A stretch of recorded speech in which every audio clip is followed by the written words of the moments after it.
आता सध्या 10 जावपा आयली कशें वातावरण कशें आहा हावसिंग बोर्ड भितर? खूप बरें वातावरण आहा. लोक आपूण जाण भायर सरता वोटिंग करपाक आनी आमकां पूर्ण खात्री आहा की हे फावटी नावेलीन जे आमी आमचे एक हें दवरलां की 10,000 वोटिंग आमी जावपाचे ते 10,000 वोटिंग आमी अवश्य आमी पार करतले.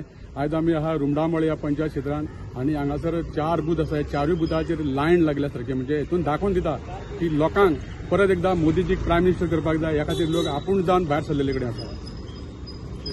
रिस्पॉन्स कसो आहा लोकांचो? रिस्पॉन्स खूप बरो आसा कारण आमच्या गेल्या 1 म्हयनो केल्लो प्रचार जावं आमचो घराघरांत आमचे कार्यकर्ते पावले आनी सगळ्यांक आनी लोकांक एक उत्सुकता की परत एकदा 3rd टायम नरेंद्र मोदी हो देशाचो प्रायम मिनिस्टर जावपा खातीर आनी ह्या खातीर लोक सगळे आपूण जावन करता. कारण केल्लो देशभर विकास गोंयचो विकास हें सगळें पळयलां जाल्यार आमच्या वांगडा सगळे हिंदू मुस्लीम कॅथलीक सगळे भावांचो सपोर्ट आहा आमकां आनी नावेलीन आमकां परत एकदा आमी हिस्ट्री करतली इतली म्हाका गॅरंटी आहा. किती अपील करता तुम्ही लोकांक आमी सांगला की तुम्ही पळया की काँग्रेसीचे तुम्ही सरकार पळयलो बीजेपीचो सरकार पळयलो 10 वर्सान आनी हे डिफरन्स पळया तुम्ही. कितलेशे मेडिकल कॉलेज जाल्यो, कितलेशे ब्रिजीस जाले, 6 लेन 7 लेन रोड जाल्या, कितलीशी डेव्हलपमेंट जाला, लोकां खातीर कामां जाल्या, गरिबां खातीर कामां जाल्ली कडेन स्किमी जाल्ली कडेन आसा. हे सगळे पळयल्यार बीजेपी शिवाय पर्याय ना. फिर एक बार मोदी सरकार.